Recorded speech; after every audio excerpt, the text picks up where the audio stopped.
Mulai ya. Assalamualaikum warahmatullahi wabarakatuh.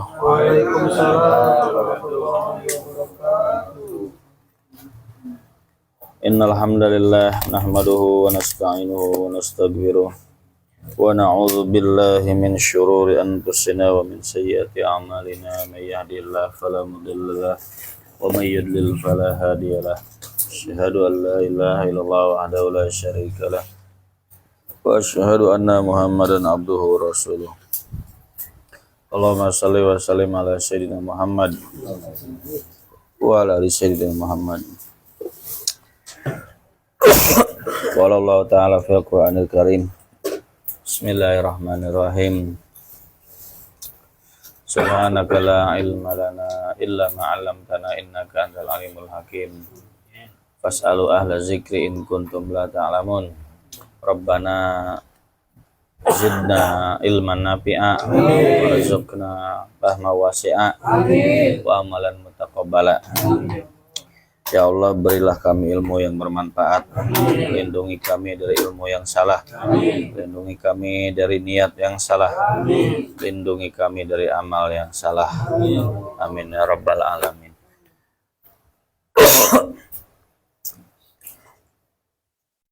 Halaman 32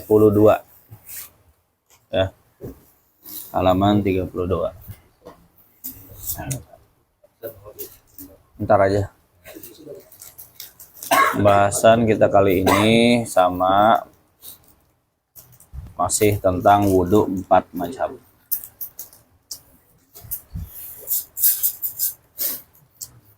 Praktek wudhu yang disepakati ada 4, ya.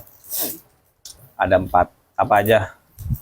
Membasuh wajah, membasuh kedua tangan sampai siku, terus mengusap kepala, terus membasuh, ya, mencuci kedua kaki sampai mata kaki.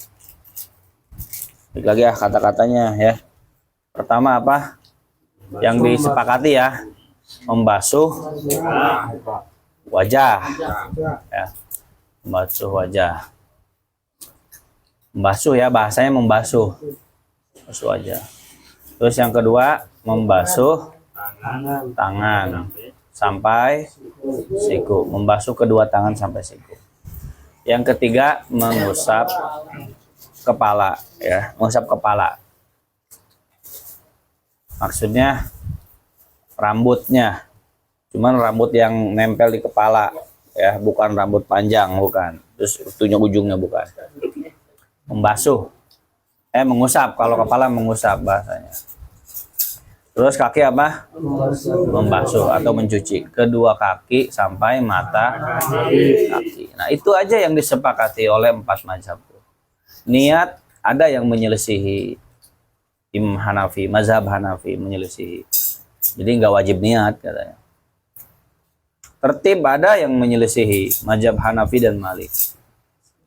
Nah, 4 itulah yang disepakati wajibnya rukunnya. Atas dasar apa? Atas dasar ayat Quran. Karena ayat Qurannya hanya menyatakan bahwa kalau kamu wudhu, ya basuh itu 4 itu. Usap kepala dan basuh wajah, tangan, kaki. Padahal wudhunya Rasulullah kan lengkap. Wudhunya Nabi kan lengkap. Tapi Quran nggak menyebut secara keseluruhan. Nah, ini pertanda apa? Ulama kan memahami kan. Ini Quran nyebutnya cuma 4. Sedangkan kalau kita baca hadis, wudhunya Nabi itu lengkap dari cuci tangan, kumur-kumur, istinsak, insistar, semua sunah-sunahnya doa dikerjakan. Quran hanya nyebut 4. Nah, disimpulkan oleh para ulama, oh berarti ini tuh rukun. Quran nggak nyebut begini, wahaulai arkanul wudu, shadaqallahul azim. Nggak ada ayat Quran berkata begitu. Dan itulah rukun-rukun wudu. Nggak ada. Jadi yang memahami itu rukun wudu itu siapa? Ulama. Jadi yang paham Quran, yang paham sunnah ya ulama. Di Qurannya nggak disebut rukun. Sama di hadis juga, Pak. Hadis itu kan hanya cerita Nabi, ya. Cerita Nabi melakukan wudhu. Diceritain sama sahabat. Ceritanya begini. Nah, di cerita itu ada nggak kata-kata begini? Nah, yang pas kumur-kumur itu rukun, ya. Ada nggak? Nggak ada. Terus ada nggak yang bilang, enggak, kumur-kumur tuh sunnah, ya. Hadis soheh gitu.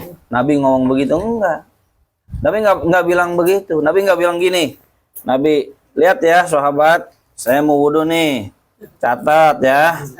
Catat. Jangan lupa di-upload. Nabi cuci tangan. Habis cuci tangan Nabi ngomong begini.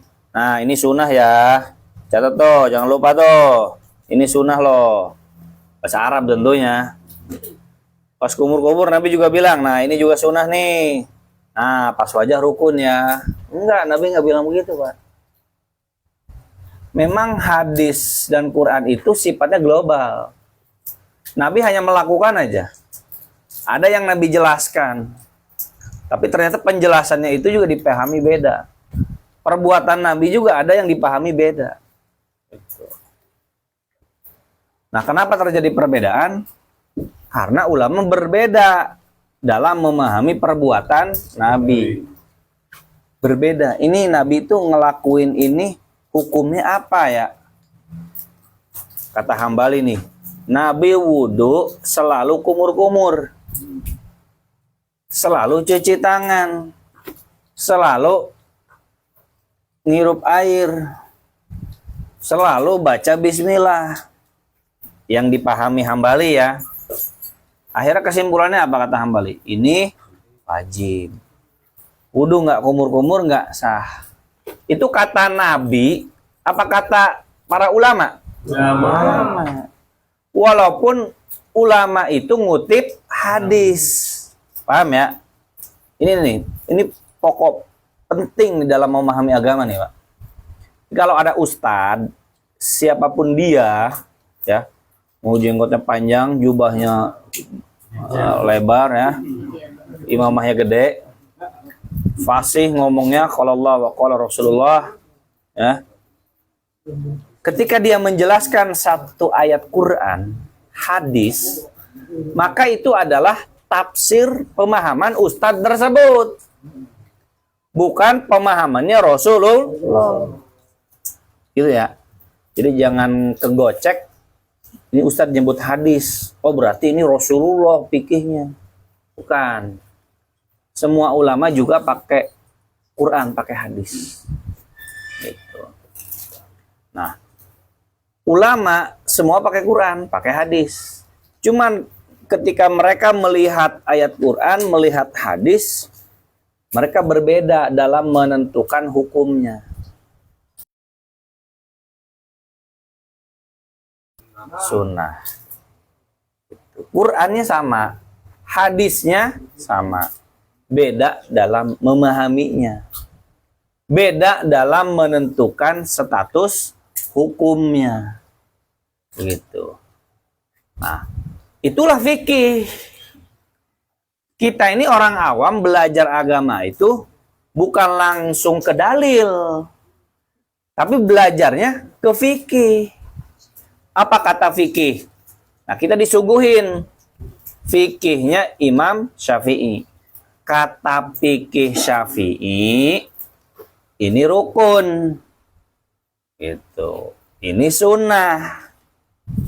Kita belajarnya nggak ke dalil ayat Qur'annya, hadisnya nggak langsung begitu. Orang awam tuh. Orang awam tuh tidak butuh dalil karena mereka nggak paham dalil. Orang awam tuh butuhnya fikih. Jadi kalau ada orang yang apa-apa tuh selalu apa dalilnya, mana dalilnya. Coba tanyakan seluruh amal ibadahnya, apa dalilnya. Kan dia sholat ya, dia puasa, dia zakat. Tanya, kamu ngelakuin ini tahu nggak semua dalilnya? Enggak. Nah itu nggak tahu. Jadi jangan merasa apa-apa tuh mana dalilnya. Begitu, orang awam itu butuhnya hukum fikih, bukan butuh dalil. Dalil itu tugasnya para ulama. Jadi kalau ada kelompok yang langsung kembali ke dalil, itu hakikatnya merasa ulama. Merasa ulama. Maka udah bener ngajar fikih itu dalilnya tuh di skip tuh udah bener sebenarnya untuk memudahkan orang awam. Itu. Sekalipun dalilnya disebut, tapi ujung-ujungnya bilang, oh ini tuh hukumnya wajib niat pas basuh muka. Nah itu tuh sebenarnya macam fikihnya Syafi'i, walaupun nyebutnya dalil. Gitu. Nah sekarang kita akan baca ya ringkasannya. Nanti kita bahas satu-satu. Sok dibaca Pak Malimun apa Pak Bina? Kayak Pak Bina deh. Jangan berantem. Mumpung datang. Mumpung datang. Besok izin lah. Hari Senin orang ada Senin. Aduh. Nah, ini diagram ini, Pak, ya. Diagram ini tuh murni ijtihad. Ijtihad ini namanya. Ya. Bukan pendapat Rasulullah. Ingat, kebenaran itu hanya satu, betul. Kebenaran itu hanya satu. Al-haq la yata'addad. Kebenaran itu tidak berbilang. Ini kan ada empat pendapat nih. Ada yang sunnah, ada yang wajib. Misalkan ya, 4 pendapat. Yang benar mana? Satu. Cuman yang tahu yang benar hanya Rasulullah. Hanya Allah dan Rasulullah. Nah, kita mah hanya berusaha mencoba memahami kebenaran. Ustaz, yang benar yang mana? Ya, semuanya sah diikuti. Benar dapat 2 pahala, salah dapat 1 pahala. Tapi yang benar pasti 1. Dari 4 mazhab, dalam 1 pendapat, dalam soal rukun wudu, yang benar pasti 1 memang. Cuman kita nggak tahu mana yang benar. Karena kan kita nggak punya nomor WA-nya Rasulullah. Walaupun Ustadz A nyebut hadis, walaupun Ustadz B nyebut hadis juga, tapi ketika mereka menjelaskan itu hakikatnya pendapat mereka gitu, yang ngutip dari ulama gitu. Tinggal siapa ulama yang dikutipnya. Ustadz A nyebut hadis, hakikatnya pendapat Ustadz A. Kamu ngutip dari mana? Oh, dari pimpinan pusat. Oh, berarti ini tuh hadis yang dipahami Ustadz pimpinan pusat. Ustadz B nyebut hadis. Ya, nyebut hadis. Dijelaskan. Nah, hakikatnya itu pemahaman Ustadz B. Bukan pemahamannya Rasulullah. Karena kan dia nggak dapat telepon langsung WA dari Rasulullah. Nah, tinggal ditanya, Ustadz menjelaskan begini, ngutipnya dari mana? Oh, dari fikih mazhab.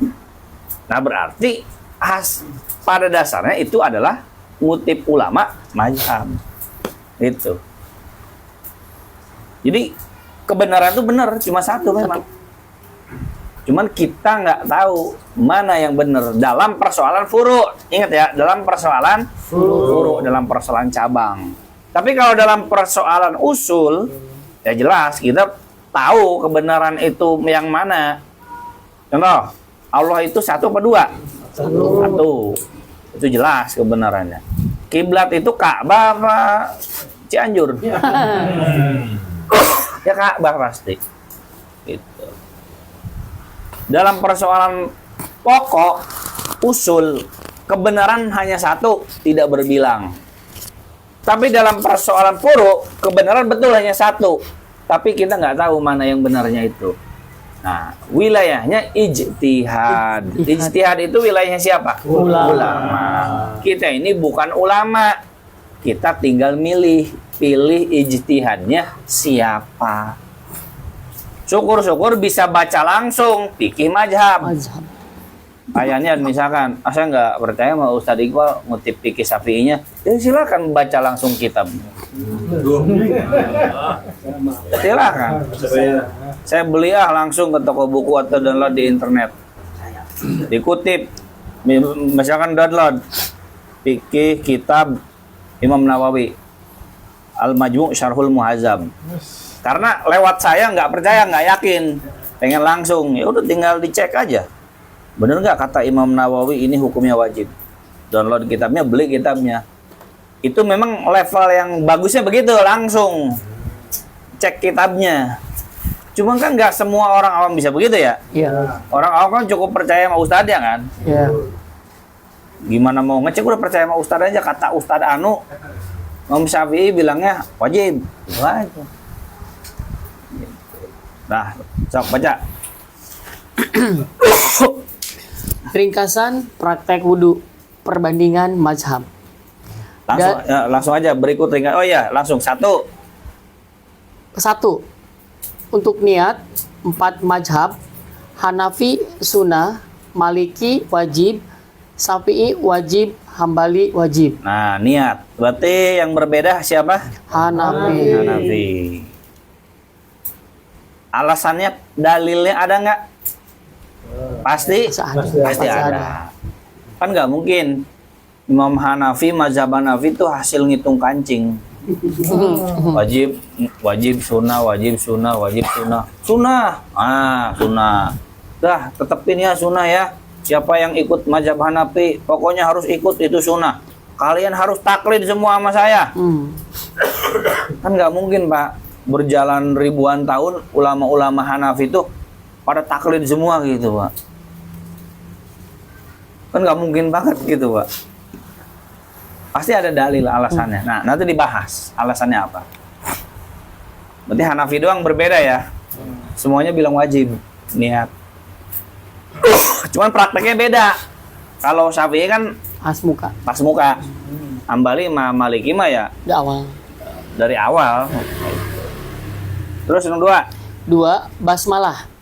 Hanafi, Maliki, Syafi'i sunnah, Hambali wajib. Nah, Hambali doang nih yang bilang wajib baca bismillah. Gitu. Jadi pada dasarnya kalau ada ustadz bilang baca bismillah itu wajib, kalau nggak baca bismillah tidak sah. Pada dasarnya dia tuh ngutip Hambali. Mau mengaku atau tidak mengaku ya, kan pasti bilangnya begini. Kalau yang bermazhab Hambali akan ngaku, oh iya saya emang ngutip di Hambali gitu. Tapi kalau nggak ngaku bilangnya, enggak, saya nggak ngutip dari Hambali, dari hadis. Paling begitu.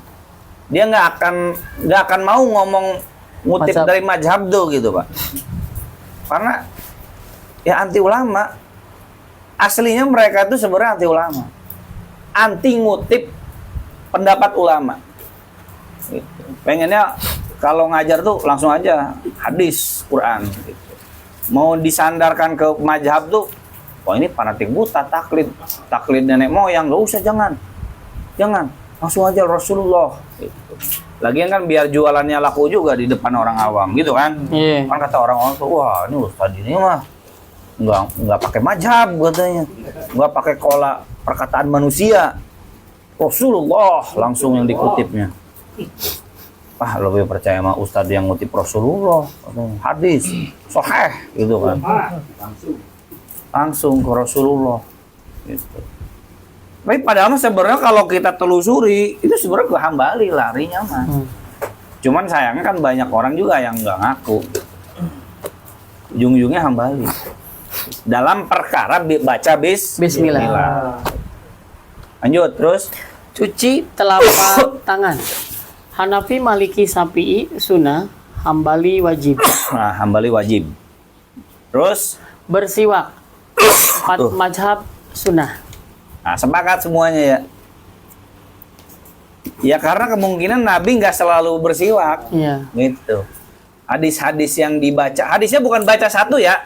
Ingat, bacaannya ulama mazhab dalam misalkan hukumnya A, B, itu tuh bukan kayak kita hasil baca 2 buku. Beli buku di Gramedia, dapat hadis 2 biji, ketemu hadis tentang ini 2 biji, terus kita bilang, oh Rasulullah tuh begini. Ya bisa jadi benar Rasulullah begitu, tapi kan ingat hadis tuh ada banyak.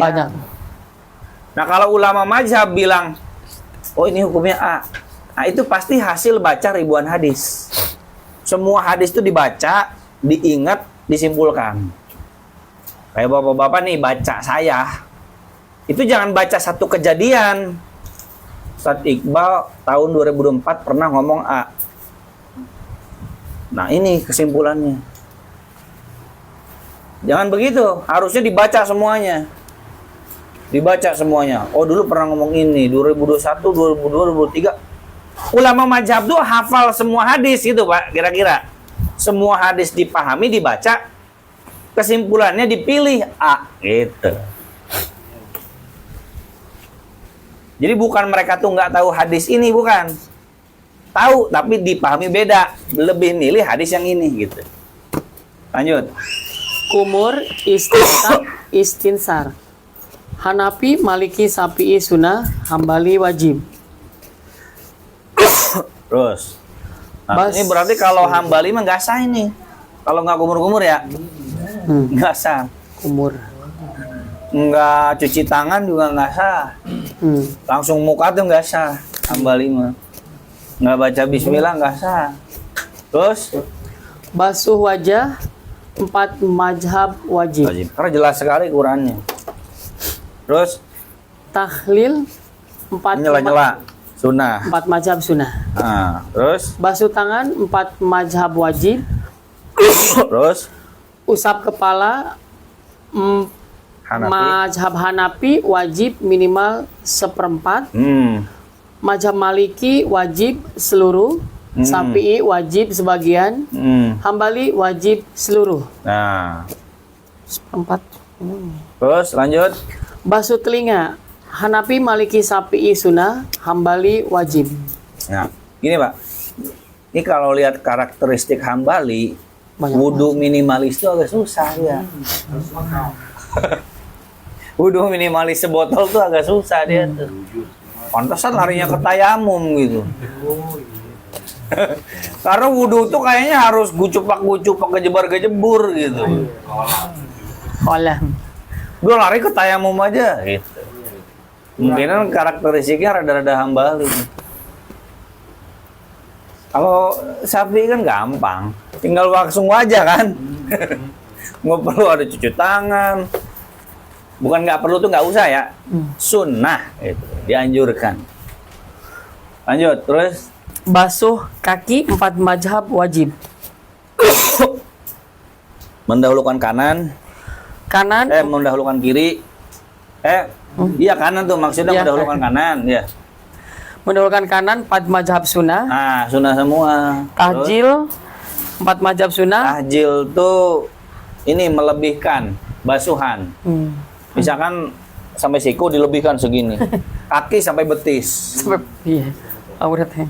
Kepala sampai leher. Pandi tadi. Iya, sebab nanti di akhirat tuh cahayanya makin lebar gitu, Pak. Dilebihkan tuh. Pandi dong. Tahjil sunnah semua tuh sepakat. Mandi sekali. Tahjil tuh melebihkan basuhan.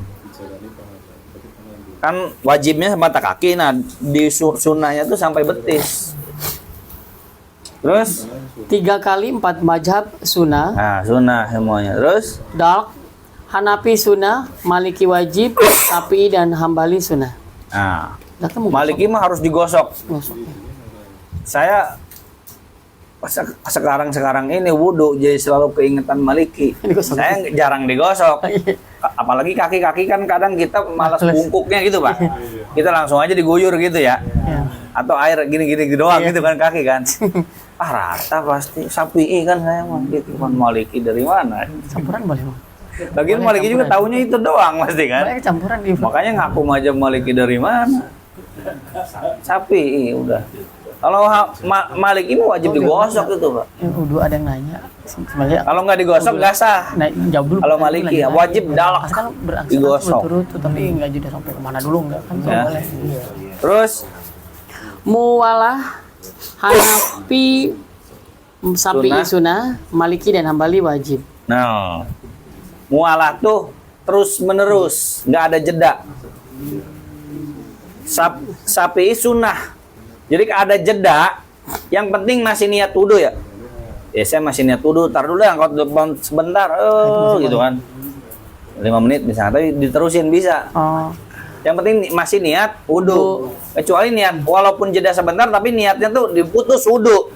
Yang udah balik lagi dari awal.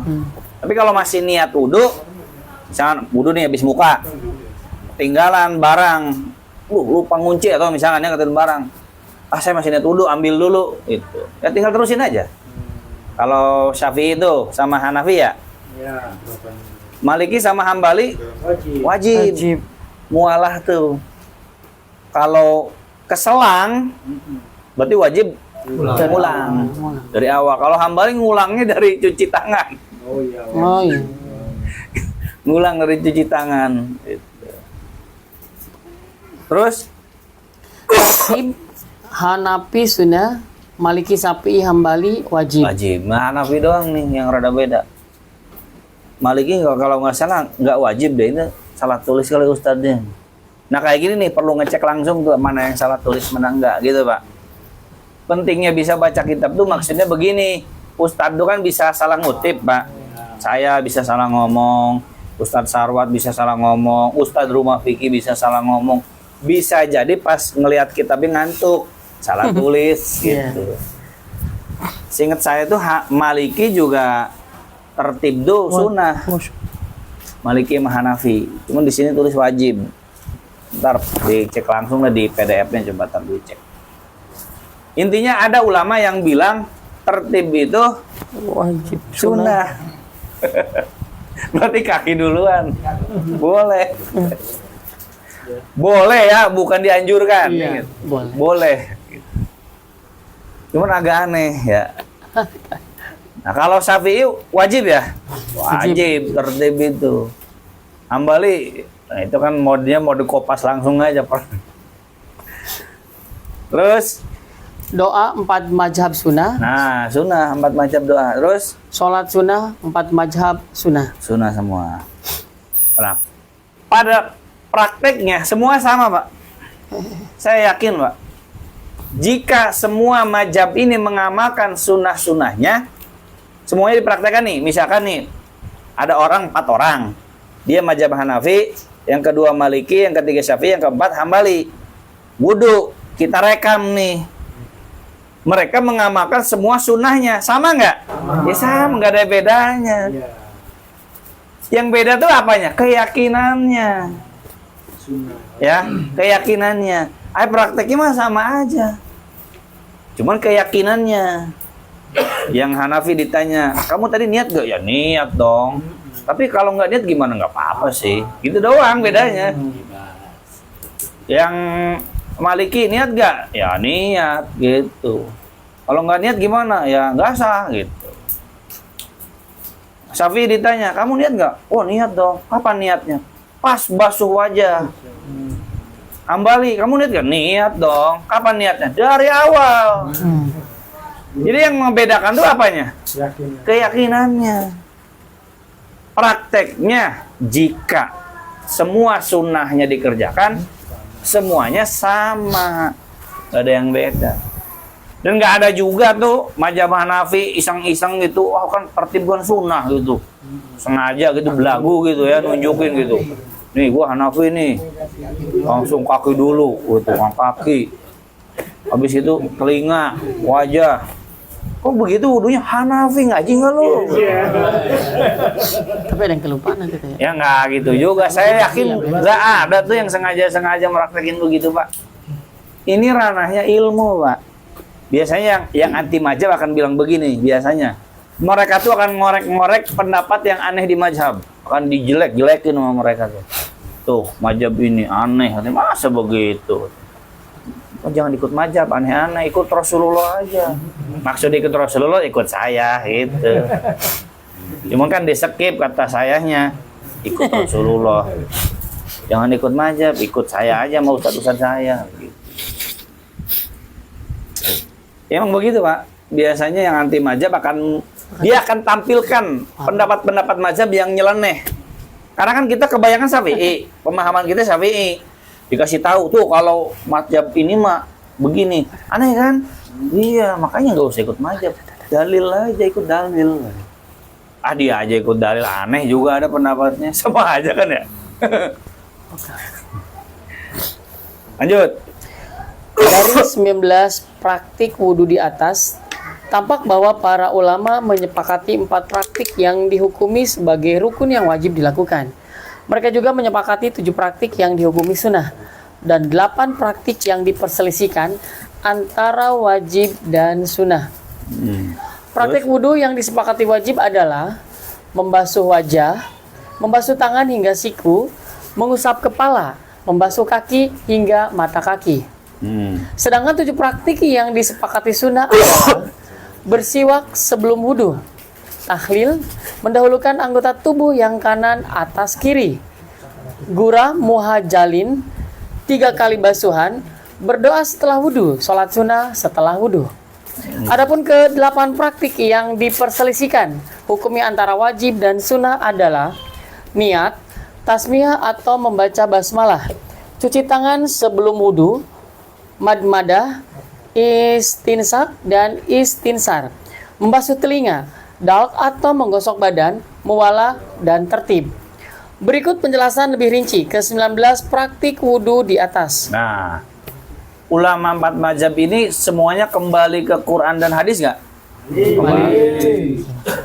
Menurut pemahaman mereka.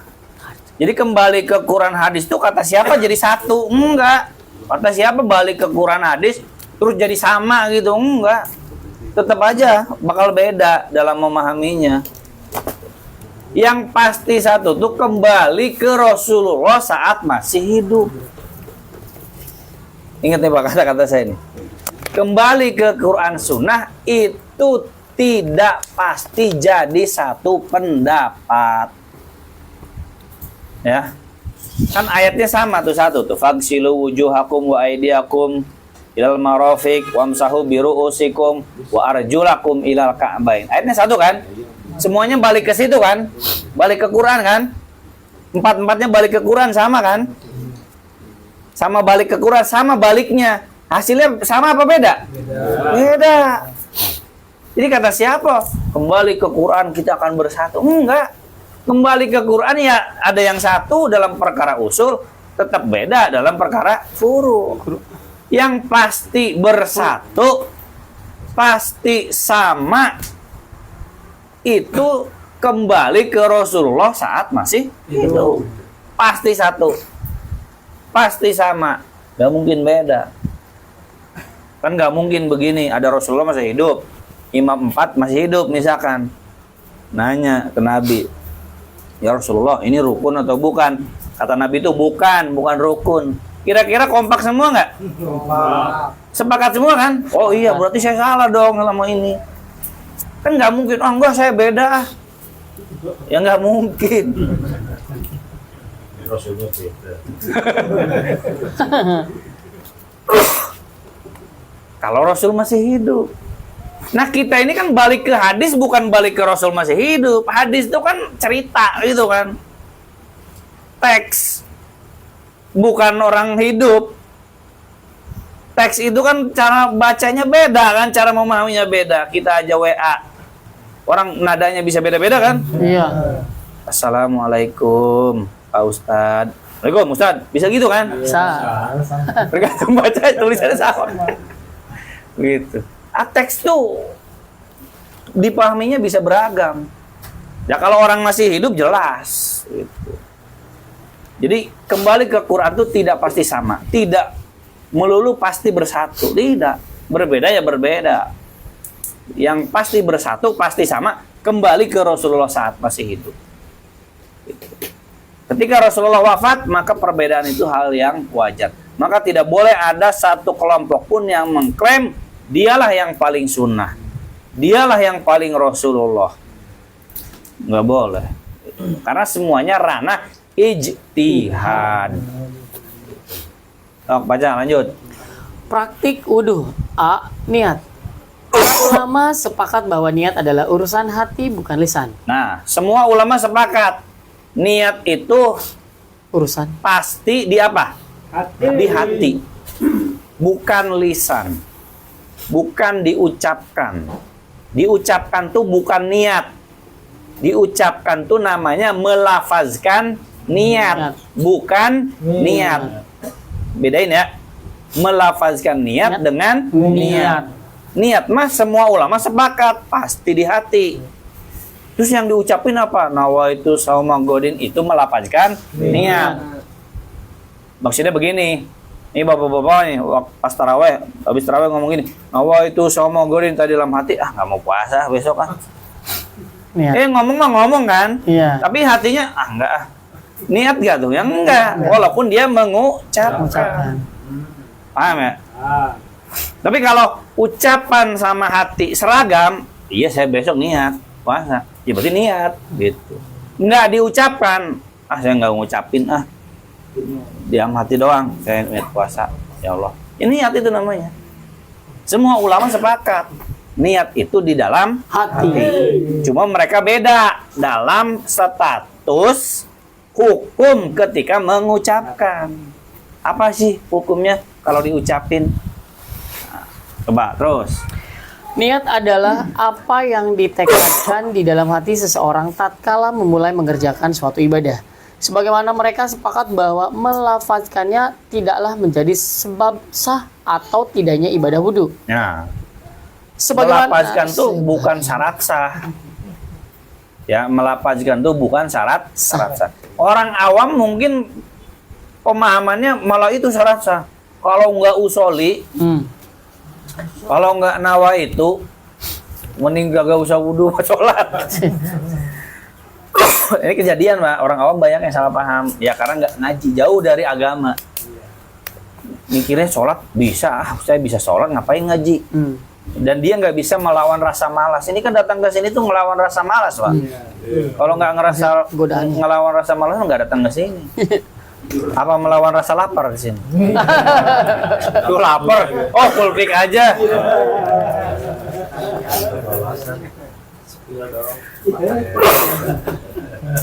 Emang niatnya nyari makan doang kan? Gitu. Ya. Nah, jadi niat itu dalam hati, bukan diucapkan. Terus Sebagaimana sebagian ulama ada pula yang membolehkan dan mensunahkan niat untuk dilafazkan, khususnya jika dalam kondisi was-was. Di antara lafaz niat tersebut sebagaimana berikut. Nawaitul wudu lirofil hadas. Aku berniat untuk wudu dalam rangka mengangkat hadas. Nah, ini ingat ya, kalau diucapkan ini bukan niat. Namanya apa? Melafazkan niat. niat. Melafazkan niat. Ini, segala puji bagi Allah Tuhan semesta alam. Itu Quran bukan? Bukan. Terjemah Quran gitu. Yang Quran itu apa? Alhamdulillahirabbil alamin. Nah, orang awam kayak gini tuh Pak, diucapin tuh harga mati bagi mereka tuh. Kalau nggak bisa begini, nggak sholat. Ada yang begitu. Di Masjidil Haram kalau nggak salah nih, Ustaz Sarwat katanya, ada bapak-bapak jamaah dia katanya. Orang lain pada sholat jenazah, gitu. Dia nggak sholat jenazah. Gitu. Ditanya Pak Ustadz, kenapa nggak sholat jenazah, nggak ikut? Itu Pak Ustadz nggak tahu usolinya. Nggak tahu usoli. Dia pikir ketika nggak tahu usolinya kan nggak sah kan? Dan dengar di pengajian begitu. Kalau nggak niat nggak sah. Dia salah paham. Dikiranya harus usoli. Usoli ala hajihil mayyiti gitu. Kan nggak tahu begitunya kan? Arba takbiratin. Apalagi sholat jamaah qashar tuh niatnya bahasa Arabnya apa tuh kan? Nggak tahu niatnya, udah kagak usah jamaah qashar gitu. Orang awam ada Pak yang kayak gitu Pak, yang jauh dari ngaji itu, yang orang nggak bisa melawan rasa malasnya gitu. Padahal kita tahu semua bahwa yang ngaji ya, bahwa niat itu adalah dalam hati. Lanjut terus. Namun para ulama berbeda pendapat apakah niat di dalam hati di dalam wudhu termasuk rukun atau hanya sekedar sunnah. Nah. Mazhab pertama wajib. Jumhur ulama Maliki, Syafi'i, Hambali berpendapat bahwa niat adalah rukun wudhu, maka tidak sah wudhu jika tidak diniatkan sebelum melakukannya. Dasar mereka adalah hadis berikut, innamal amalu biniat. Semua perbuatan itu tergantung dari niatnya. Nah, ini hadis yang paling populer nih. Bapak-bapak apal semua nih. Ahli hadis semua. Innamal amalu. Ini masih jauh dari mujtahid Pak, baru apal innamal amalu binniyat. Mujtahid kan minimal 500.000 hadis Pak. Bapak masih kurang 490. 500.000. 59. 500.000. Yang penting awalnya. Terus Mazhab kedua, sunnah. Mazhab Hanafi berpendapat bahwa niat bukan rukun wudhu, namun sekedar sunnah. Dalam kitab Bidayah al-Mujtahid, Bidayatul Mujtahid wa Nihayatul Muqtasid, Imam Ibnu Uruz al-Hafidh menjelaskan sebab perbedaan para ulama dalam menetapkan hukum atas niat pada wudhu. Nah, dalam kitab apa nih? Nah, kayak gini Pak, sebenarnya pada ngaji beneran Ustadz tuh emang begini. Sebenarnya ngaji kitab tuh ya kayak gini. Nggak harus bahasa Arab. Yang penting ngutipnya ke apa? Ngutipnya ke kitab gitu. Kitabnya ulama. Di kitab Bidayah al-Mujtahid wa Nihayatul Muqtasid, karya siapa tuh? Ibnu Rushd ya, Al-Hafiz. Gitu. Dijelaskan sama dia tuh. Kenapa ada ulama yang bilang niat itu hukumnya sunnah, bukan Wajib. Alasannya apa? Baca Arabnya, bisa nggak? Panjangan. Jangan. Wasababu ikhtilafihim taraddudul wudu baina ayyakuna ibadatun makhdot kecil wa makhdatan a'ni wa ma'kulatil makna wa innama yuqsadu bihal qurbah faqat kas sholati wa ghairiha wa baina ayyakuna ibadatan ma'kulatal makna kagoslin najasah fa innahum la yakhtalifuna anna al ibadatal mahdah muftaqiratun ilan niyah wal ibadatul mafhumah al makna ghairu muftaqiratin ilan niyah wal wudu fihi sabahun minal ibadatain walidzalika waqa'a al khilafih wa dzalika annahu yajma'u ibadatan wa nazafah wal fiqhu ayyun zara bi ayyihima huwa aqwa syabahan fayul haqabi. Dan sebab perbedaan mereka adalah status wudhu yang berada di antara ibadah Mahdoh. yang dimaksudkan murni ibadah dan juga sebagai ibadah yang makul al-makna dapat dilogikakan seperti bersuci dari najis. Nah gini, maksudnya begini. Ibaratnya kan ada dua, ada ibadah mahdoh ya, yang murni ibadah. Ada ibadah yang bisa masuk akal. Jadi ada ibadah yang ta'abudi, ada ibadah yang ta'akuli. Sholat ta'abudi, membersihkan najis, ta'akuli, membersihkan najis tuh. Wudu di antara keduanya. Di satu sisi seperti ibadah mahdoh, seperti ta'abudi, tapi di satu sisi seperti ta'akuli. Karena bersih-bersih kan. Di satu sisi masuk akal, bersih-bersih. Seperti bersih-bersih. Di satu sisi ini tuh seperti ibadah ta'abudi. Buktinya kan yang kentut kan pantat. Kenapa yang dibasuh muka kan? Nah, wudu itu di antara keduanya. Kata Ibnu Rus nih. Terus lanjut. Di mana para ulama sepakat bahwa sah ibadah mahdoh mensyaratkan niat. Nah, kalau ibadah mahdoh ta'abudi, betul wajib niat. Ibadah mahdoh, sholat, puasa, itu wajib niat. Terus sedangkan ibadah makul al-makna tidak mensyaratkan niat. Nah, sedangkan ibadah yang masuk akal, kata Ibnu Rushd, bukan kata saya, tidak wajib niat. Bapak-bapak cebok ada niatnya nggak? Enggak. Nawaitu cebok cebokin. Ada nggak yang pernah niat? Cebokin sendiri. Hah? Nggak ada kan? Kencing ada nggak? Bersih-bersih kencing niatnya? Nggak ada niatnya. Karena ibadah masuk akal. Nah, terus? Dan wudhu berada di antara keduanya. Nah, wudhu itu antara keduanya. Di satu sisi masuk akal, tapi di satu sisi ta'abudi. Terus? Dan karenanya ulama berbeda pendapat.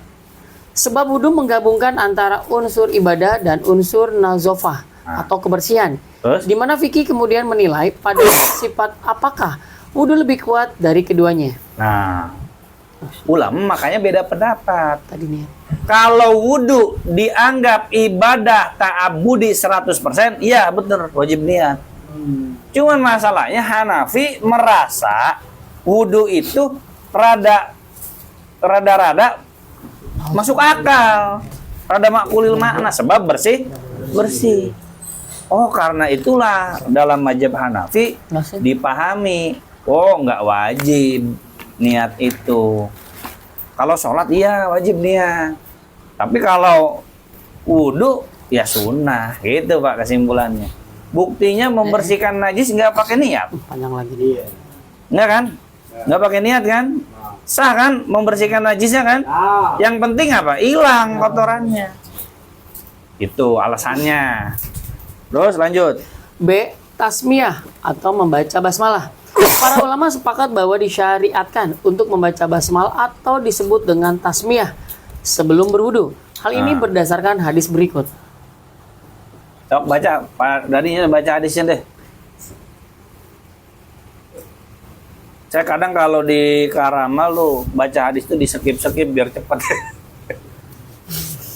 Langsung ke fikih-fikihnya aja gitu. An Anas ibni Maliki An Anas ibni Malik. An Anas ibni Maliki qala nazara ashabu Rasulillah sallallahu alaihi wasallam wadu'an falam yajiduhu qala faqala Rasulullah sallallahu alaihi wasallam ha huna faraitu Rasulullah Rasulullah alaihi wasallam wassalama wa do'a yadahu fil ina'i alladhina fihi ma'u thumma qala tawaddau bismillah qala faraitul ma faqu yafuru min bayni asabi wal qawmu yatawadda'un hatta tawadda'u an akhirihim faqala sabitun faqultu li Anasin farahum kam kanu qala kanu wan min sab'ina rajulan. Rahul Bayhaqi wa qala haza asahu fi ma fi tasmiyah. Dari Anas bin Malik. Anas bin Malik, ia berkata, para sahabat mencari air untuk wudhu, namun tidak mendapatkannya. Lantas Rasulullah SAW bersabda, kesini. Dan aku, Anas, melihat Rasulullah SAW memasukkan tangannya pada wadah yang terdapat air di dalamnya dan bersabda, berwudulah dengan nama Allah. Anas berkata, aku melihat air memancar di antara jari-jari Rasulullah SAW. Jadi gini, sahabat nyari air nggak ada. Kata Nabi sini. Sini. Nih, kamu wudhu. Bismillah ya. Kesini, Bismillah. Gitu. Bukan Bismillahirrahmanirrahim ya. Bismillah. Ucap dengan nama Allah. Bismillah. Keluar air di jari-jari beliau. Ini salah satu mukjizat Nabi itu. Nah, wudhu di situ. Terus dan para sahabat dapat berwudhu semua. Sabir berkata, aku bertanya kepada Anas, berapa jumlah mereka? Anas menjawab, sekitar 70 orang laki-laki.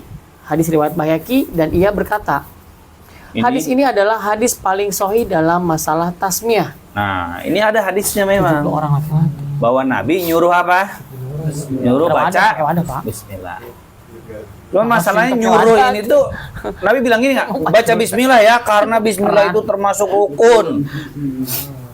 Ngomong gitu nggak Nabi? Enggak kan?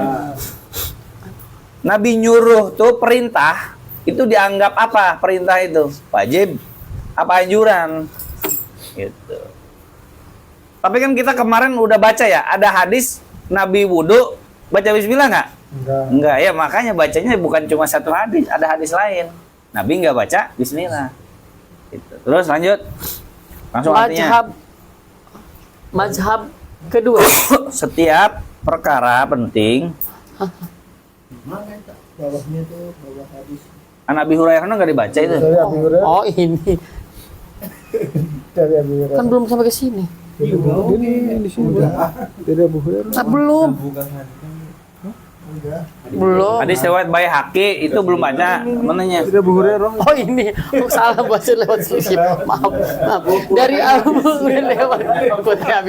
dari Abu Hurairah, dari Rasulullah SAW, setiap perkara penting yang tidak dimulai dengan basmalah maka ia terputus. Hadis riwayat Ar-Rahawi dalam Al-Arba'in dan Al-Ajim Abadi berkata hadis hasan. Terus? Hanya saja para ulama kemudian berbeda pendapat dalam menetapkan hukum atas basmalah sebelum wudhu. Apakah sebagai rukun yang harus dilakukan atau sekedar sunnah? Terus? Mazhab pertama sunnah. Jumhur ulama Hanafi, Maliki, Syafi'i atau satu riwayat mazhab Hambali berpendapat bahwa membaca basmalah hukumnya adalah sunnah. Nah, jadi ada dalam satu riwayat mazhab Hambali juga bilang sunnah. Cuman mayoritas Hambali bilangnya wajib. Terus? Di mana mereka memahami bahwa perintah membaca basmalah dalam wudhu di atas merupakan perintah anjuran yang dihukumi sunnah. Nah, dipahaminya anjuran, bukan wajib. Gitu. Paham ya? Terus? Mazhab kedua, wajib. Satu riwayat dalam mazhab Hambali serta mazhab Zohiri berpendapat bahwa membaca basmalah wajib dilakukan sebelum melakukan ritual wudhu.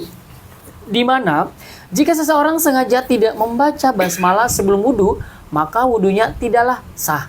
Dalam hal ini, mereka menganggap perintah di atas sebagai perintah wajib dan juga didasarkan pada hadis berikut. Dari Abu Hurairah, ia berkata, Rasulullah SAW bersabda, tidaklah sah sholat bagi yang tidak berwudu dan tidaklah sah wudu bagi yang tidak membaca nama Allah. Hadis riwayat Ahmad, Abu Daud, Ibnu Majah, Hakim, dan Ibnu Abi Saibah. Ada hadisnya memang bahwa tidak sah orang yang wudu yang tidak baca bismillah. Itu jumhur ulama tuh selain Hambali punya jawaban nggak? Apa mereka nggak tahu hadis ini? Oh, kelewat baca. Yang tahu tuh cuma Hambali doang begitu. Kira-kira begitu nggak? Kira-kira bayangannya tuh?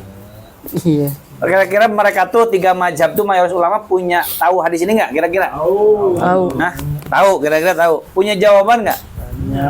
Pasti kan? Ingat hadis tuh nggak cuma satu. Apa jawabannya? Jumhur ulama. Pertama, itu hadis doif.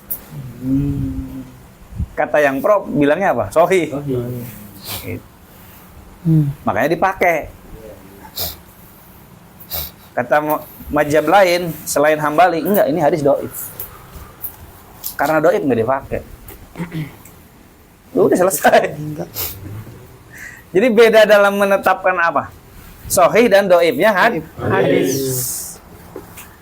Oke lah, sekalipun seandainya itu sahih, tetap kami nyatakan baca bismillah itu sunnah. Ya sampai wajib. Ya emang bagusnya baca bismillah. Tapi mayoritas ulama bilang ya nggak wajib lah, masa nggak sah. Apalagi mazhab Malik jawabnya begini, ente mewajibkan baca bismillah pas wudu, emangnya mau nyembelih binatang? Emangnya mau kurban? Sampai diwajibkan begitu ya, sampai diwajibkan. Kan kurban kan kalau nggak baca bismillah kan jadi bangke. Emangnya sayang gara-gara nggak baca bismillah sampai segitunya gitu gak sah gitu. Kata mazhab Malik ya dalam satu riwayat dijawab begitu. Terus lanjut. C. Mencuci tangan hingga pergelangan.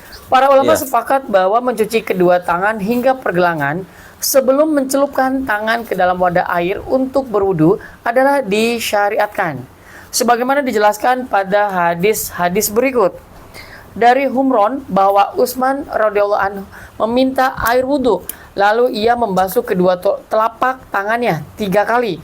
Kemudian ia berkata, saya melihat Rasulullah SAW berwudhu seperti wudhuku ini. Hadis riwayat Bukhari Muslim. Ya, terus lanjut. Dari Abdullah bin Jaid tentang sifat wudhu Nabi SAW. Lalu ia membasuh kedua telapak tangannya 2 kali. Hadis riwayat Bukhari. Dari Abu Hurairah radhiyallahu anhu, Rasulullah SAW bersabda, apabila seseorang di antara kamu bangun dari tidurnya, maka janganlah ia memasukkan tangannya ke dalam wadah air sebelum mencucinya 3 kali terlebih dahulu, sebab ia tidak mengetahui apa yang dikerjakan oleh tangannya pada waktu malam. Hadis riwayat Bukhari Muslim. Hanya saja mereka kemudian berbeda pendapat dalam menghukumi amalan ini. Mazhab pertama, sunnah secara mutlak. Mayoritas ulama Hanafi, Maliki, Syafi'i berpendapat bahwa perintah Nabi SAW untuk membasuh tangan sebelum berwudu adalah perintah anjuran yang sunnah. Sebab praktik tersebut tidak disebutkan di dalam Al-Quran. Ibnu Rus Al-Hafidh berkata, nah, nggak disebutin Quran dalilnya. Ya masa dibilang wajib cuci tangan, kan di Quran nggak disebut. Ya nggak bisa dong dianggap wajib. Terus? Dan bagi yang berpendapat bahwa antara tambahan praktik ini dengan ayat terjadi ta'arud atau kontradiksi, di mana ayat Al-Quran hanya membatasi beberapa fardu, 4 fardu, maka cara menggabungkan antara ayat dan hadis adalah dengan mengalihkan makna perintah dalam hadis dari wajib menjadi mandub atau sunnah.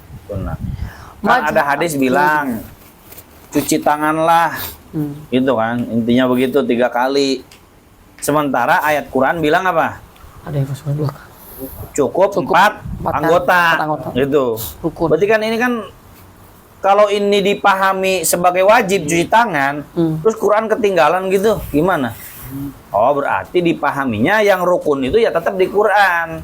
Berarti perintah ini dipahaminya sebagai sunnah anjuran. Gitu. Terus Mazhab kedua, wajib setelah bangun di malam hari. Mazhab Hambali bersepakat dengan jumhur ulama akan kesunahan membasuh tangan bagi yang hendak berwudu dalam segala hal, kecuali bagi yang hendak berwudu setelah bangun dari tidur di malam hari. Dalam hal ini mereka mewajibkannya atas dasar tekstualitas hadis di atas yang memerintahkan untuk mencuci tangan setelah bangun dari batot yang bermakna bangun tidur di malam hari. Dan juga mereka menilai bahwa antara ayat dan hadis tidak terdapat ta'arud. Dengan demikian, tambahan dari Nabi Shallallahu Alaihi Wasallam yang berupa perintah dapat menjadi tambahan praktik wudhu yang wajib atas apa yang telah disebutkan dalam Al-Quran. nah, ternyata mazhab Hambali itu hanya pas bangun tidur. Ya. Subuhti hadisnya yang tadi tuh yang halaman 42 tuh Bukhari Muslim. Yang konteksnya tuh pas bangun tidur. Gitu. Terus siwak. D. Bersiwak. Bersiwak atau at-tasawuk adalah membersihkan gigi atau menggosoknya dengan alat tertentu. Udah, ini mah dipahami sunnah ya siwak mah. Terus yang 45, Sebentar. kumur-kumur. Kumur-kumur, istinsak apa istinsak? Madmadoh kumur-kumur, Ya. istinsak, Mengis, mengirbais, istinsar, mengeluarkan. Terus baca. Oh, mahmada, istinsak dan istinsar. Mahmada adalah memasukkan air ke dalam mulut dan mengeluarkannya lagi. Aktivitas ini dalam bahasa Indonesia lebih dikenal dengan istilah kumur. Sedangkan istinsak adalah memasukkan air ke dalam hidung dan proses mengeluarkannya disebut dengan istinsar. Para ulama sepakat bahwa praktik ini disyariatkan dalam wudhu sebagaimana dijelaskan dalam hadis-hadis berikut. Dari Humron bahwa Utsman radhiyallahu anhu meminta air wudhu lalu berkumur-kumur dan menghirup air dengan hidung dan mengembuskannya keluar. Kemudian Utsman berkata, "Saya melihat Rasulullah Shallallahu Alaihi Wasallam berwudhu seperti wudhuku ini." Terus langsung para ulama juga umumnya sepakat bahwa ketiga perbuatan tersebut dapat dilakukan dengan berbagai cara. Apakah dilakukan secara terpisah atau dilakukan secara bersama-sama seperti dengan memasukkan air yang telah diciduk oleh telapak tangan sekaligus ke mulut dan hidung. Hal ini sebagaimana digambarkan dalam praktek wudhu Rasulullah SAW berikut ini. Dari Abdullah bin Zaid, ia berkata, "Aku melihat Rasulullah SAW melakukan mahmadah dan istinsak dari satu cidukan tangan, dan beliau melakukannya 3 kali. Hanya saja satu cidukan bisa kumur-kumur juga itu Cukup. kan. Bisa buat ini juga gitu. bisa ya. Maksudku kalau kita nggak cukup, habis. Terus Hanya saja terkait hukum ritual-ritual tersebut dalam wudhu, para ulama berbeda pendapat. Mazhab pertama wajib. Mazhab Hambali berpendapat bahwa mahmadah dan istinsak wajib dilakukan dalam mandi janabah. Sebab menurut mereka mulut dan hidung termasuk bagian wajah yang harus dialiri air. Di samping itu mereka juga mendasarkan pendapat ini pada hadis berikut. Dari Aisyah radhiyallahu anha, Rasulullah SAW bersabda, berkumur-kumur dan istinsak adalah bagian dari wudhu yang tidak sempurna wudhu tanpanya. nah ada hadisnya lagi. Nah, Nggak sempurna wudhu tanpa apa? tanpa Kumur-kumur istinsak dan istinsak. Nah, jumhur ulama tahu nggak di sini? Tahu. Punya jawabannya? Apa jawabannya? Doib. Hadisnya doib. Nggak dipakai. Gitu. Tapi dihukumnya sunnah. Nah. Gitu. Lanjut, terus Mazhab kedua, sunnah. Mayoritas ulama Hanafi, Maliki, Syafi'i berpendapat bahwa keduanya adalah sunnah dalam praktik wudhu. Sebab menurut mereka, rongga mulut dan hidung bukanlah bagian wajah yang tampak. Dengan demikian tidak harus dialiri air. iya kan mulut dalam kan bukan wajah kan. Bukan wajah. Gitu. Bagian dari. Ini enggak kan bukan wajah kan. Yang nggak harus dialiri air. Oh, Bali mah dianggapnya wajah juga. Bagian dari ini dalam-dalamnya. Makanya wajib. Gitu. Orang itu wajah, berarti dalam hidung nih. Makanya istinsak tuh karena anggapnya wajah argumentasinya. Mulut juga wajib kumur-kumur karena termasuk Wajah. Tapi kalau jumhur ulama, iya itu wajah tuh luarnya, yang dalam mah yang enggak. Ya, terus Dan juga mereka memahami bahwa amalan Nabi Shallallahu Alaihi Wasallam terkait mahmadah dan istighfar adalah amalan yang sunnah, sebab tidak disebutkan secara khusus dalam Al-Quran. nah balik lagi ke Quran. Quran nyebut cuma 4. Udah itu rukun. Nggak disebut berarti bukan rukun, beres. Terus Membasuh wajah. Para ulama sepakat bahwa membasuh wajah adalah rukun wudhu, di mana batasan wajah adalah tempat tumbuhnya rambut hingga ke dagu, dan dari batas telinga kanan hingga batas telinga kiri. nah, G tahlil. Tahlil berasal dari kata kholal yang bermakna rongga. Maksudnya adalah menyela-nyela anggota tubuh yang berongga pada bagian tubuh yang dibasuh pada praktik wudhu dengan air wudhu menggunakan anggota tubuh yang lain seperti jari-jari. Nah, sepakat bahwa praktek tahlil itu sunnah. Terus halaman 50. Oh, sebentar. Langsung aja halaman 50. Membasuh kedua tangan hingga siku. Para ulama sepakat bahwa membasuh tangan sampai siku adalah rukun wudhu. Meskipun mereka berbeda pendapat apakah siku termasuk yang wajib dibasuh atau tidak. Di mana jumhur 4 mazhab berpendapat bahwa siku wajib dibasuh. Sedangkan sebagian ulama Hanafi dan Maliki serta riwayat dari Imam Ahmad berpendapat bahwa siku tidak wajib dibasuh. Nah, siku. Jadi sikunya tuh sampai Sini. ini kan siku nih. Nah, sampai sininya wajib. Tapi pas sikunya itu maksudnya. Terkena ya. Nah, ada yang bilang sunnah. Ya, tapi lebih aman mah kan lebihin begitu. Tapi 4 mazhab bilangnya wajib. Wajib. Ke siku-sikunya. Cuman ada sebagian riwayat. Jadi dalam 4 mazhab itu Pak ada beda-beda riwayat kadang, Pak. Dalam Syafi'i aja ada 2 pendapat, maksudnya begitu. Terus lanjut. Mengusap kepala. Maksud dari mengusap adalah meraba atau menjalankan tangan ke bagian yang diusap dengan membasahi tangan sebelumnya dengan air. Sedangkan yang disebut kepala adalah mulai dari batas tumbuhnya rambut di bagian depan atau dahi ke arah belakang hingga ke bagian belakang kepala. Para ulama sepakat bahwa mengusap kepala adalah rukun wudhu. Sebagian mereka juga sepakat akan kesunahan serta tata cara mengusapnya sebagaimana dalam penjelasan hadis berikut. Dari Abdullah bin Yazid bin Asim radhiyallahu an tentang cara berwudu, dia berkata, Rasulullah SAW mengusap kepalanya dengan kedua tangannya dari muka ke belakang dan dari belakang ke muka. Berarti gini ya, dari sini gitu ya? Ya, tarik balikin lagi gitu. Terus dalam lafaz lain, beliau mulai dari bagian depan kepalanya sehingga mengusapkan kedua tangannya sampai pada tengkuknya, lalu mengembalikan kedua tangannya ke bagian semula. Hadis Bukhari. Terus hanya saja para ulama kemudian berbeda pendapat terkait batasan wajib dalam mengusap kepala yang rukun. Mazhab pertama, wajib seluruh kepala. Seluruh kepala. Malik, Hambali. Terus Mazhab Maliki dan Mazhab Hambali berpendapat bahwa yang wajib diusap adalah seluruh bagian kepala. Bahkan Hambali mewajibkan untuk membasuh juga kedua telinga, baik sisi belakang maupun sisi depannya. Sebab menurut mereka kedua telinga termasuk bagian dari kepala juga. nah, Iya, Hambali mau ngelebar aja kepala juga, ada telinga juga. Makanya basuh kepala tuh ya ke telinga-telinga juga begitu. Kayak gitu semua gitu. sini ya. Malah kan ayat Qurannya biru usikum. Ayat Qurannya satu kan. Kembali ke Quran tapi beda pahamnya. Terus kedua, Mazhab kedua, wajib seperempat bagian kepala. Mazhab Hanafi berpendapat bahwa yang wajib untuk diusap adalah seperempat bagian kepala, yaitu mulai ubun-ubun dan di atas telinga. nah, apa tuh? Hanafi. Terus Mazhab ketiga, sunnah. Mazhab Syafi'i berpendapat bahwa yang wajib diusap hanyalah sebagian dari kepala, meskipun hanya beberapa helai rambut saja dan kedua khuf. nah, Nabi hanya mengusap ubun-ubunnya. Dong. Hadis riwayat apa tuh? Muslim. Nabi ada cerita wudhu Nabi nggak ngusap seluruh kepala, ngusap apanya doang? Ubun-ubun doang. Hadisnya riwayat siapa tuh? Muslim. Sahih. Tapi ketika ini kali ya mungkin gede-gede. Kalau itu dipahami nggak sah, masa Nabi nggak sah wudhunya?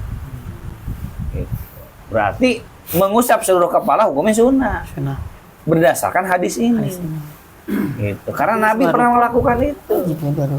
Baliknya ke hadis tuh, mazhab Syafi'i itu. Rukun. Gitu. Jangan di-framing kembali ke pendapat manusia gitu ya.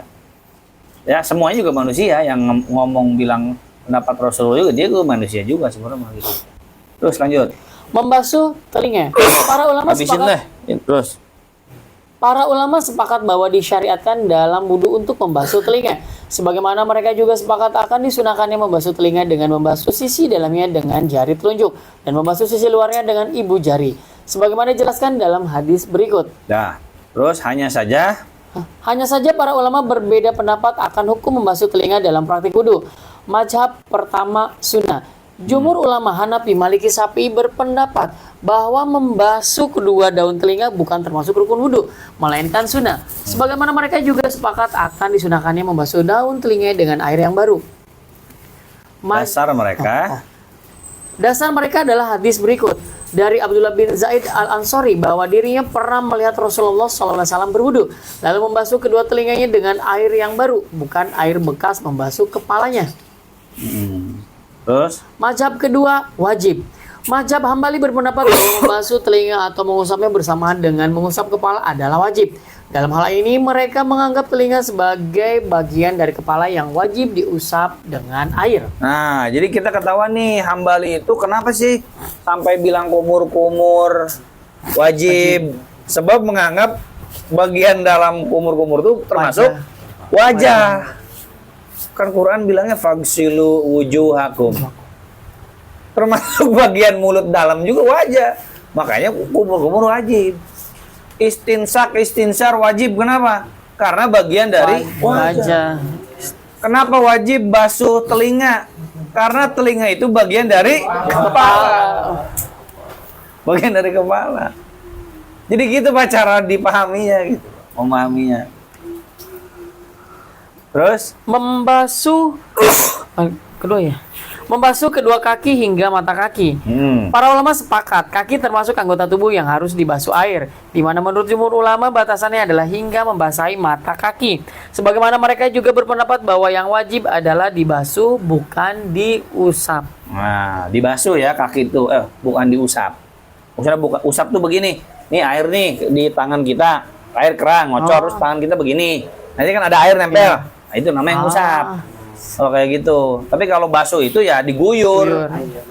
Diguyur, disiram gitu. Ada air menggenang. Diguyurin kayak gitu. Minimal begitu.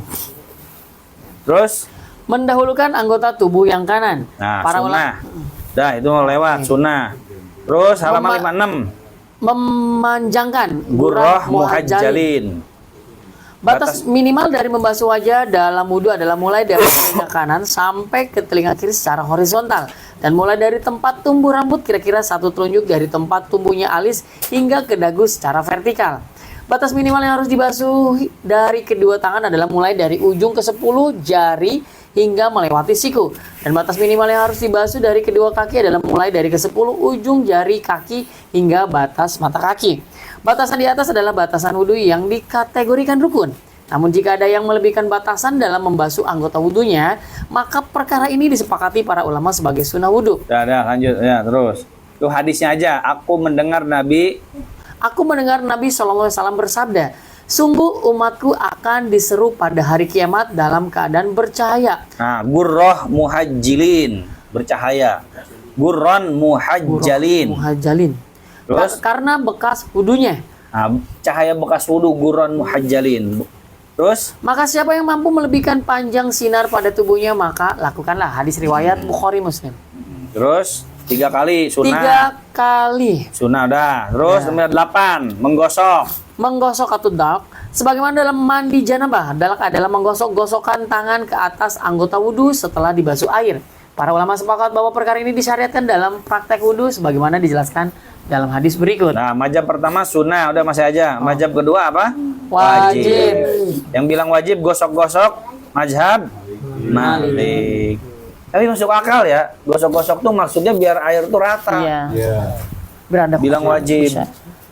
Tapi kalau mazhab lain ya bisa rata walaupun nggak gosok. Sebenarnya gimana, Pak? Kalau nggak digosok rata nggak air? Rata sih. Hah? Rata sih, Pak. Rata. Kalau airnya kenceng mah ya. Artinya wudhu. Kurang abdul itu maksudnya. Iya, kalau kurang abdul berarti kan sunnah. Iya. Tapi saya yakin kaki saya ketika guyur sama gayung 3 kali gitu. Walaupun saya nggak gosok karena saya malas bungkuknya gitu. Tetap rata. Yakin. Iya, walaupun kesela-sela, apalagi 3 kali. Ini air loh. Air tuh masa sih 3 kali loh masalahnya ya, ini ya. Airnya juga 1 gayung, coba 3 gayung lah. Iya. Beneran tuh kudu. Atau dianclomin deh, kaki dianclomin. Terus digini-gini nih. Dikucek-kucek kakinya, bukan pakai tangan. Rata nggak tuh? Hah? Celupin rata kan? Iya. Berarti kan nggak gosok kan? Kalau Maliki tetap wajib gosok walaupun dicelupin. Pokoknya gosok tuh wajib Malik mah. Harga mati itu. Nggak gosok, bagas sah. Terus ya makanya mazhab lain sunnah aja, nggak usah wajib gitu. Terus lanjut. Mualah sebagaimana dalam mandi janabah dalam mengkondisikan untuk katanya anggota tubuh yang satu sebelum membasuh anggota tubuh yang lain. Dalam hal hukumnya para ulama berbeda pendapat. Mazhab pertama sunnah, jumhur ulama Hanafi, Syafi'i, Hambali berpendapat bahwa hukum mualah dalam wudu adalah sunnah. Mazhab kedua wajib. Mazhab Maliki berpendapat bahwa hukum mualah dalam wudu adalah wajib. Harus terus menerus kalau Malik tuh. Terus menerus. Terus tertib. Nah, ini unik nih. Maksud tertib wudu adalah membasuh anggota wudu secara berurutan mulai dari membasuh wajah hingga membasuh kaki sebagaimana disebutkan dalam Al-Quran, yaitu wajah, tangan, kepala, dan kaki. Namun terkait praktik ini para ulama tidak satu pendapat. Mazhab pertama wajib. Mazhab Syafi'i dan mazhab Hambali berpendapat bahwa tertib dalam ritual wudu adalah wajib. Argumentasi mereka adalah karena dalam praktiknya Rasulullah SAW melakukan wudhu secara berurutan.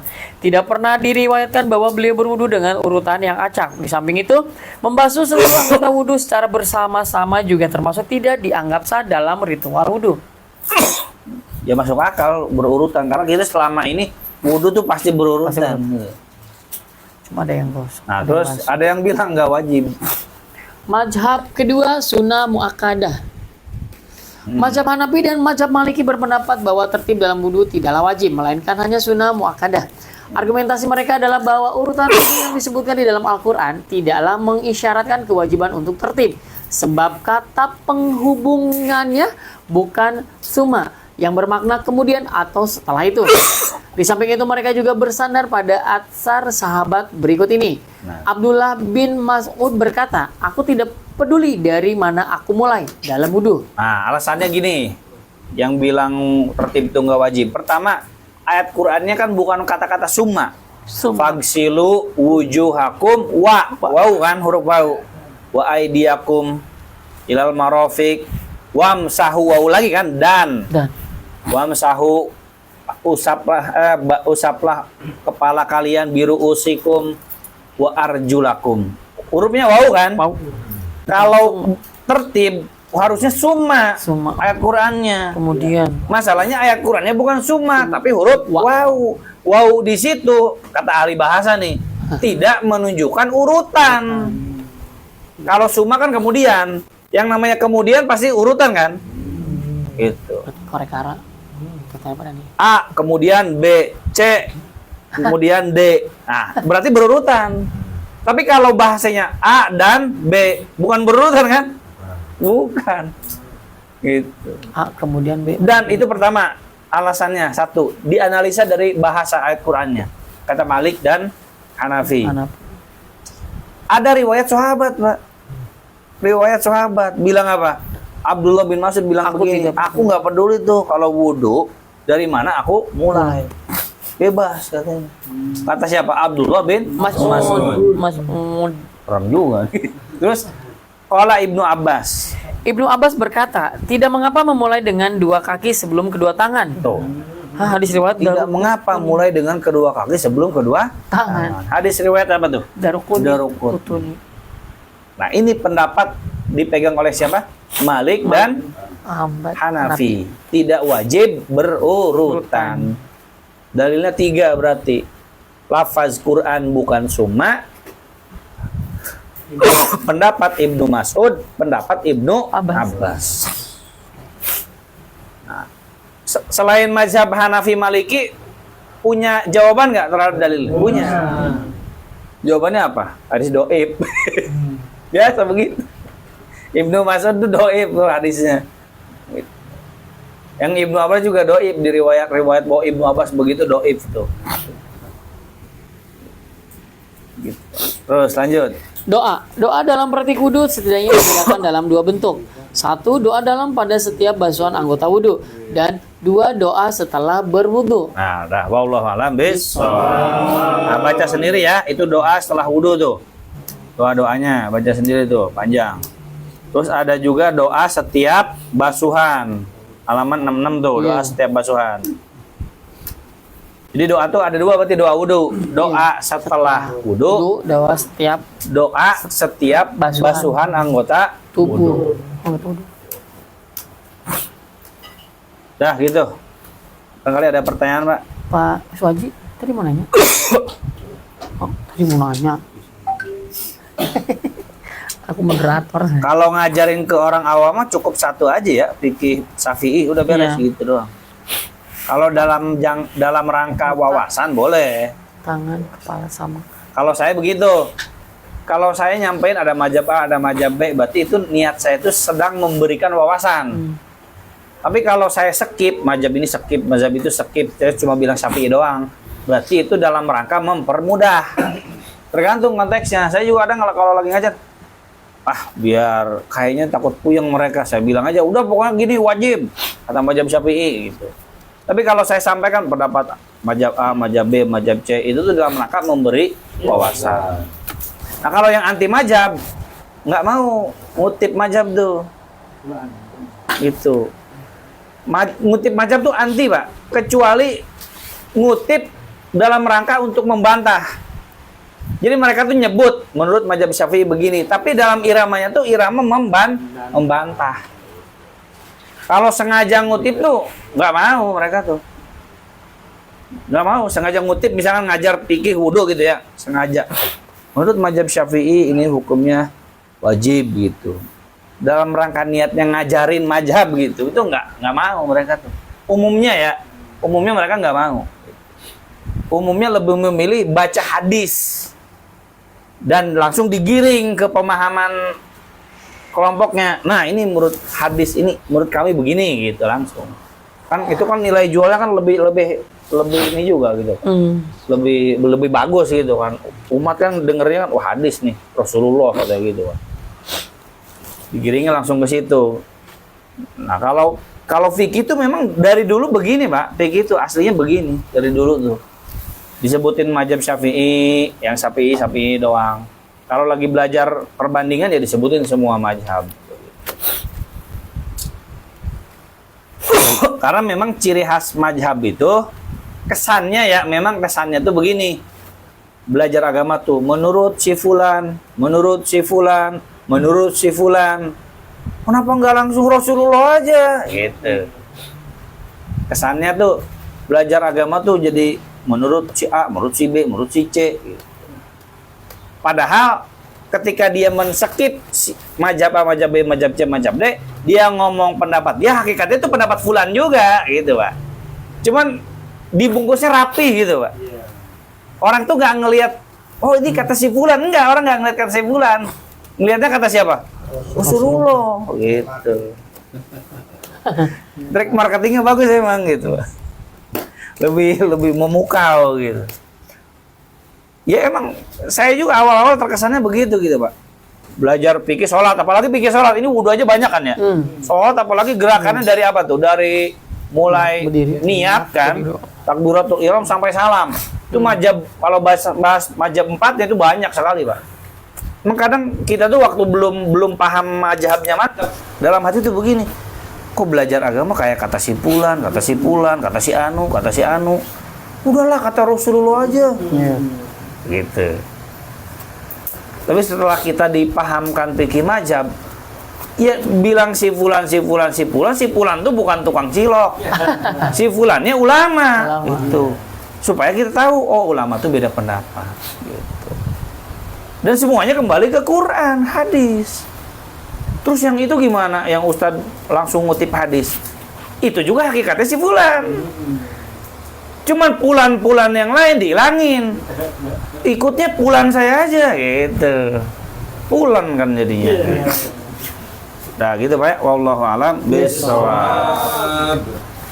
Rabbin fa'na bima 'allamtana Rabbi 'allimna allazi yanfa'una Rabbi faqihna wa faqih alana wa qarabati lana fi dinina mugi Gusti manfaatkeun kana ilmu nu dipasikeun mugi Gusti ngawurukeun kana ilmu pimanfaatkeun mugi Gusti masihan paham ka abdi jeung ahli abdi